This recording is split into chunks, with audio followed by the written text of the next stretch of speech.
Hello friends and students. So today in our video session we are going to study the part 7 of Civil Procedure Code 1908. आज का जो हमारा topic है वो है second appeal के ऊपर, जो कि हमारा गिवन है सेक्शन नंबर 100 से लेकर के सेक्शन नंबर 103 तक, और इसको गवर्न किया जाता है ऑर्डर नंबर 42 के द्वारा। तो चलिए आज की अपनी इस वीडियो को स्टार्ट करते हैं सेकंड अपील से। सेक्शन नंबर 100 हमारा बताता है अपील फ्रॉम एपिलेट डिक्री। तो सबसे पहले हमें ये जानना जरूरी है कि एपिलेट डिक्री क्या होता है। चलिए मैं शुरू से समझाता हूं आपको।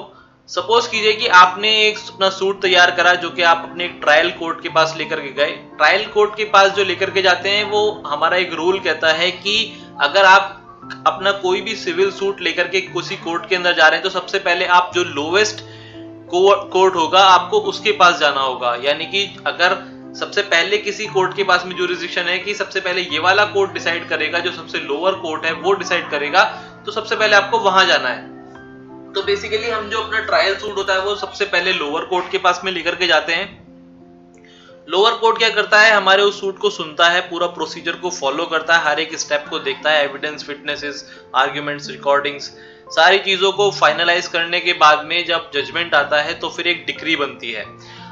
अब जब हमारे ट्रायल कोर्ट ने, लोअर कोर्ट ने डिक्री दे दी, तो हम क्या करेंगे, हम उसके लिए अगर हम कोई भी पार्टी, प्लेंटिफ हो या डिफेंडेंट हो, अगर उस डिक्री से सेटिस्फाइड नहीं है तो वो उस डिक्री को लेकर के अपील में जा सकते हैं। अपील में अब कहाँ जा सकते हैं, सिविल कोर्ट के अंदर। मैं अगर आपको थोड़ा प्रैक्टिकली समझाऊं तो जब हम कोर्ट के अंदर किसी केस को लेकर के जाते हैं तो सबसे पहले जो लोवेस्ट कोर्ट होता है उसके पास में लेकर के जाते हैं। जैसे कि अगर हमारा सिविल सूट है तो हम मोस्टली सिविल जज के पास में जाते हैं, सिविल कोर्ट के अंदर।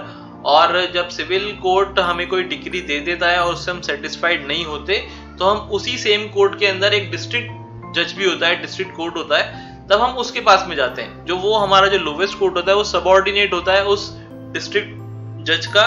तो हम अपनी उस डिक्री के लिए फर्स्ट अपील में उस डिस्ट्रिक्ट जज के पास में जाते हैं, डिस्ट्रिक्ट कोर्ट के अंदर जाते हैं। अब हम डिस्ट्रिक्ट कोर्ट के पास में जब जाते हैं तो उसको हम कहते हैं फर्स्ट अपील। अब वो जो हमारा जो डिस्ट्रिक्ट जज होता है ना, जो डिस्ट्रिक्ट कोर्ट का जो हेड जज होता है, वो सबऑर्डिनेट होता है हाई कोर्ट का, उस स्टेट के हाई कोर्ट का, जिस स्टेट के अंदर वो डिस्ट्रिक्ट कोर्ट मौजूद है। उस स्टेट का जो हाई कोर्ट होगा, उस हाई कोर्ट का वो डिस्ट्रिक्ट जज सबऑर्डिनेट होगा, यानी कि वो उसके नीचे का होगा। तो जब हम फर्स्ट अपील के अंदर उस कोर्ट के अंदर जाते हैं जो कि हमारा सबऑर्डिनेट कोर्ट है हाई कोर्ट के, जब वो कोर्ट उस अपील को सुनता है और सुनने के बाद में जो डिसीजन देता है, उस डिसीजन, उस जजमेंट के ऊपर जो डिक्री बनती है, उस डिक्री को हम बोलते हैं एपिलेट डिक्री। यानी कि फर्स्ट अपील के बाद में जो सेकंड डिसीजन आता है by the higher court, higher court means doesn't means high court, it means that trial court के ऊपर कोर्ट है, यानी कि डिस्ट्रिक्ट कोर्ट जो है, जब उसका डिसीजन आता है तो उस जजमेंट के ऊपर जो डिक्री बनती है, उस डिक्री को हम बोलते हैं एपिलेट डिक्री। अब इस एपिलेट डिक्री के ऊपर भी मान लीजिए हमें कुछ ऑब्जेक्शन है, तो क्या हम हाई कोर्ट जा सकते हैं? देखिए, अगर हमें उस एपिलेट डिक्री के ऊपर कोई ऑब्जेक्शन है तो हम हाई कोर्ट नहीं जा सकते, एक्सेप्ट उसके अंदर कोई सब्सटेंशियल क्वेश्चन ऑफ लॉ। अगर एपिलेट डिक्री के अंदर कोई सब्सटेंशियल क्वेश्चन ऑफ लॉ होगा, तभी हम सेकंड अपील के लिए हाई कोर्ट के अंदर जा सकते हैं, अदरवाइज हम हाई कोर्ट के अंदर सेकंड अपील लेकर के नहीं। तो हमने यहां समझा कि फर्स्ट अपील क्या होता है हमारा, हमारी सेकंड अपील क्या होती है, एपिलेट डिक्री क्या होती है। अब एपिलेट डिग्री को अगर हमें हाई कोर्ट के अंदर लेकर के जाना है सेकंड अपील के लिए, तो हमारे पास सब्सटेंशियल क्वेश्चन ऑफ लॉ का होना बहुत जरूरी है।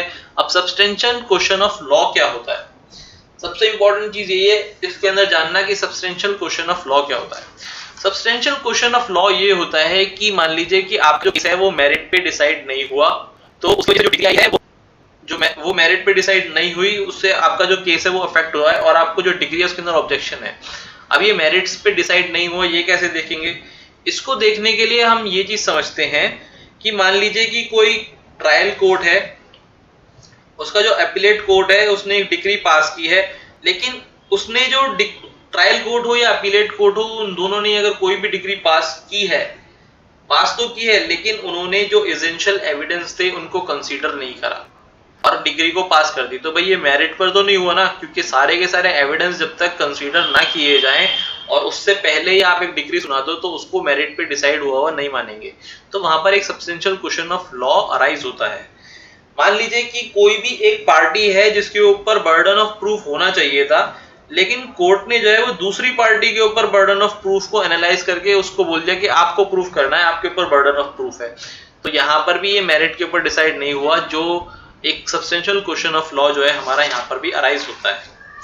अब मान लेते हैं कि कुछ एविडेंस हैं जो कोर्ट को एडमिट करने चाहिए थे, लेकिन कोर्ट ने उन एविडेंसेस को कंसीडर नहीं किया और अपनी डिग्री पास कर दी। तो ये भी एक सब्सटेंशियल क्वेश्चन ऑफ लॉ होता है। मान लीजिए कुछ एविडेंस हैं, कुछ विटनेसेस हैं जो जरूरी हैं कोर्ट, और लेकिन कोर्ट ने उनको सम्मन नहीं करा कि आप ये विटनेसेस को आपको आना है और आपको गवाही देनी है, वो बहुत ज्यादा एसेंशियल थे मेरिट को डिसाइड करने के लिए, लेकिन कोर्ट ने उनको सम्मन ही नहीं करा। जो एविडेंसेस थे उनको प्रोड्यूस करने के लिए कोर्ट ने सम्मन ही नहीं करा। तो ये सब हमारे सब्सटेंशियल क्वेश्चन ऑफ लॉ के अंदर आते हैं। अगर इस टाइप के कुछ क्वेश्चंस हैं तो कोर्ट जो है हम अपनी सेकंड अपील के लिए हाई कोर्ट के अंदर जा सकते हैं कि जी हमारे ये सब्सटेंशियल क्वेश्चन ऑफ लॉ है और हमारे एपिलेट कोर्ट ने और हमारा जो ट्रायल कोर्ट है उन दोनों ने ही हमारे इन क्वेश्चंस को मेरिट के ऊपर डिसाइड नहीं करा है और डिग्री पास कर दी है। तो अब हम हाई कोर्ट के पास में आए हैं। अब हम हाई कोर्ट के पास में आ गए सब्सटेंशियल क्वेश्चन ऑफ लॉ को लेकर के। ये तो हमारा फर्स्ट पार्ट हो गया। अब सेकंड पार्ट हमारा ये कहता है कि अगर ट्रायल कोर्ट ने या फिर जो कोर्ट सबऑर्डिनेट है हाई कोर्ट के, उस कोर्ट ने जो डिग्री पास की है या एपिलेट डिग्री पास की है वो एक्स पार्टी डिग्री पास की है, तो क्या हम हाई कोर्ट के अंदर जा सकते हैं सेकंड अपील के लिए?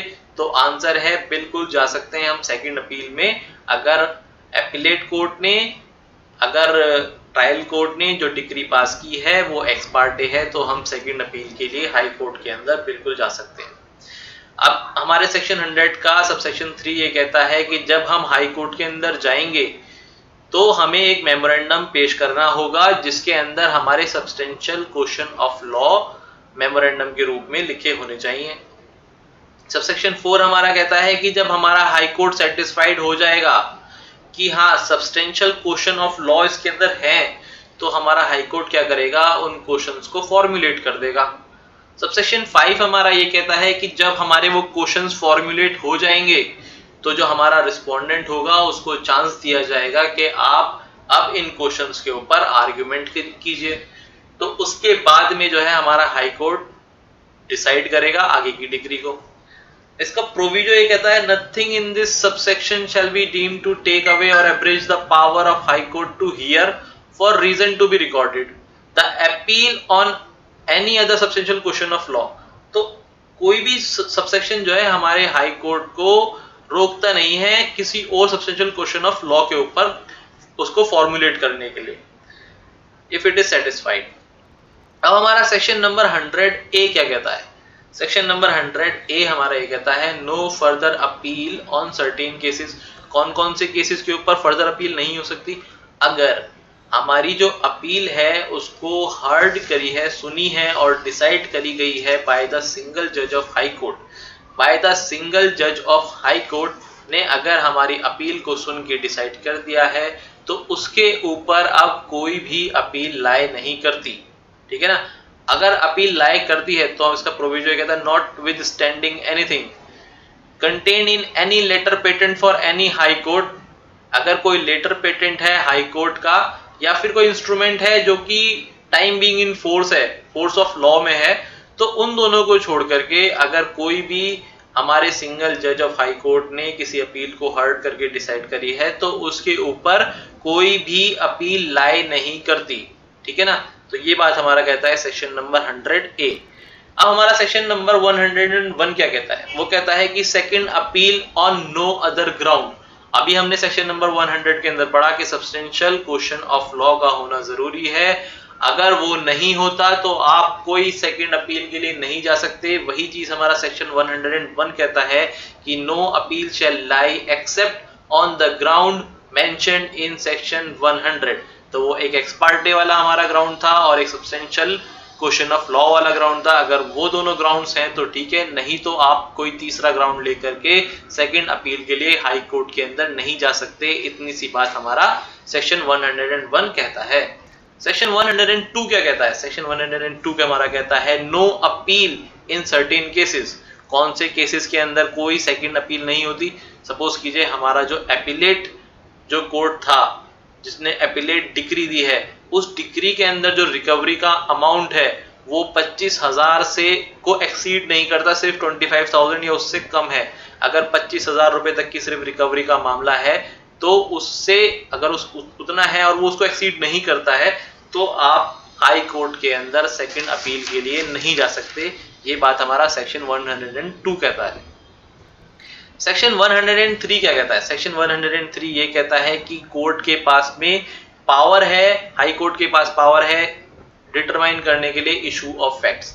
कोई एविडेंस है जो कि एविडेंस ऑन रिकॉर्ड है जो सफिशिएंट है ये क्वेश्चन ऑफ लॉ को डिसाइड करने के लिए, और हम सेकंड अपील के अंदर हाई कोर्ट के अंदर जाते हैं तो क्या होता है कि सपोज कीजिए कि हमारे जो क्वेश्चंस हैं, जो हमारी फर्स्ट इंस्टेंस की कोर्ट थी या फिर लोअर एपिलेट जो कोर्ट थी, उसने उसको उन क्वेश्चंस को डिटरमाइन ही नहीं करा, उन एविडेंस को डिटरमाइन ही नहीं करा, या फिर अगर डिटरमाइन करा तो फिर रॉन्गली डिटरमाइन करा।